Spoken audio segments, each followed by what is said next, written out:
Evangelho de Jesus Cristo, conforme escreveu Mateus, capítulo de número 18, versículo 4 a seguir. Então respondeu ele: Não tendes lido que o Criador, desde o princípio, os fez homem e mulher, e que disse: Por esta causa deixará o homem pai e mãe, e se unirá à sua mulher, tornando-se os dois uma só carne? De modo que já não são mais dois, porém uma só carne. Portanto, o que Deus ajuntou, não o separe o homem.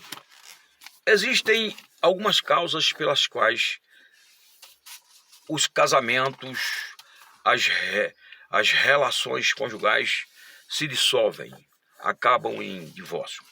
Número 1, infidelidade conjugal. A infidelidade conjugal envolve relações sexuais ilícitas, tais como adultério, prostituição, impureza, lascívia, dentre outras práticas sexuais fora do propósito de Deus para o casamento, e acabam resultando na separação. A infidelidade conjugal. O antídoto para a infidelidade conjugal é a fidelidade. O fruto do Espírito, Gálatas 5:22. O fruto do Espírito é amor, alegria, paz, longanimidade, benignidade, bondade, fidelidade. Então tem que permitir que o Espírito Santo produza o fruto do Espírito. Uma das manifestações do fruto do Espírito, que é a fidelidade. Segundo lugar, os vícios. Vícios de drogas, sejam elas lícitas, como no caso do álcool, e drogas ilícitas, que são inúmeras, além do vício da pornografia, através das redes sociais. Tem que se libertar desses vícios, para que verdadeiramente o casamento possa permanecer no padrão de estabilidade. Caso contrário, vai se dissolver, vai incorrer em divórcio. Qual seria o antídoto para o vício? Virtudes, porque virtudes são o oposto dos vícios. Alguém disse que virtudes não se viciam. Ou seja, nós temos que estar praticando cada dia, buscando em Deus, viver de modo que Deus possa produzir esses valores divinos em nós. Que é o contrário dos vícios. Os vícios, a própria palavra já diz tudo. Vícios são dependências, são situações diante das quais as pessoas vivem uma situação de julgo, de escravidão e assim por diante. Terceiro lugar, a incompatibilidade de gênio. A incompatibilidade de gênio atua mais em questões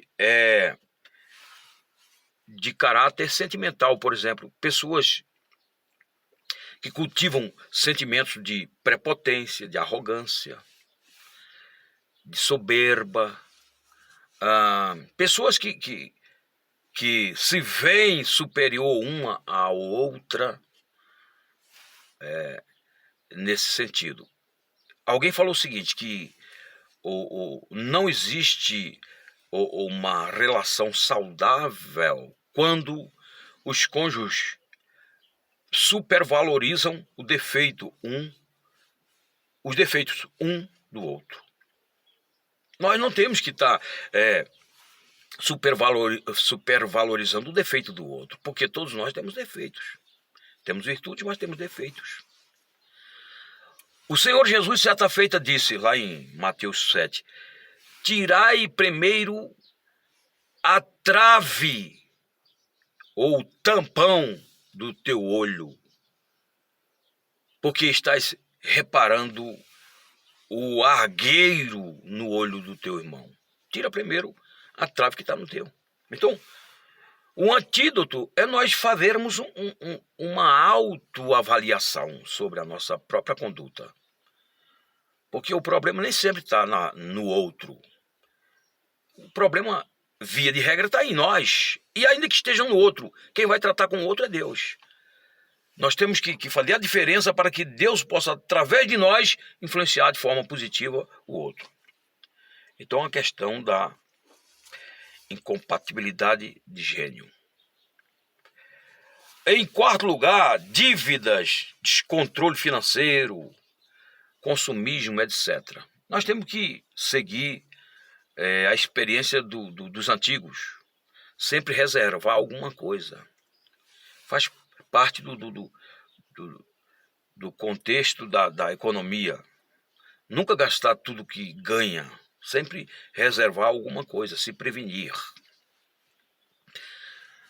Alguém definiu o consumismo da seguinte forma: consumismo é comprar o que não precisa com dinheiro que não tem para se apresentar para quem não conhece, a fim de passar uma impressão daquilo que nós não somos. Esse é o conceito de consumismo. Então, nós temos que tomar cuidado, porque a tentação para gastarmos além daquilo que temos está aí o tempo todo através das propagandas. Mas nós não podemos ceder essa tentação, porque do contrário, o nosso casamento vai ruir, vai ser dissolvido, vai resultar em divórcio. Outra causa responsável pelo divórcio, pela separação dos cônjuges, é a ingerência dos pais. A ingerência dos pais. Ou seja, o sujeito, quando ele se casa, ele tem que procurar, conforme o princípio estabelecido por Jesus, sair de casa, quer dizer, procurar construir uma nova família, né, sem que venha permitir a interferência dos outros, especialmente da família, né? A chamada ingerência. Porque é uma nova família. E nessas horas, muitas vezes, os pais querem opinar ideias movidas por sentimentos, muitas vezes equivocados, que acabam prejudicando a relação daquela nova família. Eu acredito que a nova família agora tem que ouvir dos pais agora o mínimo possível.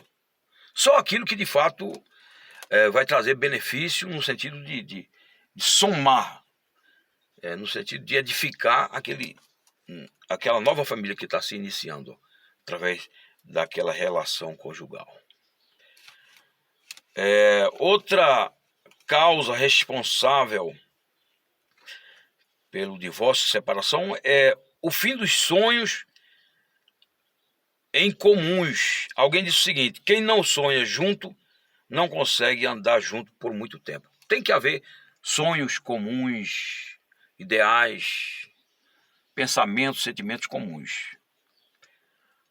Ou seja, cada um tem que enxergar o outro como extensão da sua vida, como uma só carne, e que precisam andar em comum acordo naquilo que é o correto, certo e que tem fundamento nos ideais para um casamento bem-sucedido. Amós 3:3 seria o antídoto para um bom relacionamento. A advertência do profeta é: como andarão dois juntos se não houver entre eles acordo? Ou seja, nós temos que acordar um com o outro para que o casamento possa continuar perdurando. Muito bem. E mais uma causa responsável pela separação, pelos divórcios que acontecem entre os relacionamentos conjugais, é justamente as necessidades emocionais não satisfeitas. Isso aqui envolve muito questões também de ordem sexual. A Bíblia fala o seguinte, 1 Coríntios, capítulo de número 7, versículo 3, diz o seguinte, 1 Coríntios 7, 3. O marido conceda à esposa o que lhe é devido, e também, semelhantemente, o esposo ao seu marido, a esposa ao seu marido. A mulher não tem poder sobre o seu próprio corpo, assim o marido. E também, semelhantemente, o marido não tem poder sobre o seu próprio corpo, e sim a mulher. Não vos priveis um do outro, salvo, talvez, por mútuo consentimento, por algum tempo, para vos dedicardes à oração. E, novamente, vos ajuntardes, para que Satanás não vos tente por causa da incontinência. Então, tem que ser levado em consideração a questão, esse pré-requisito aqui das necessidades emocionais. Porque, como alguém disse, o solteiro, o vocábulo solteiro está associado a inteiro. Solteiro vem de inteiro. Quando a pessoa se casa agora, parte dele pertence ao outro. Então são essas as causas responsáveis pelas separações e divórcio entre os casais, infidelidade conjugal, vícios, incompatibilidade de gênio, dívidas, descontrole financeiro, ingerência dos pais, fim dos sonhos em comuns e necessidades emocionais. Deus nos abençoe. Valério Pontes.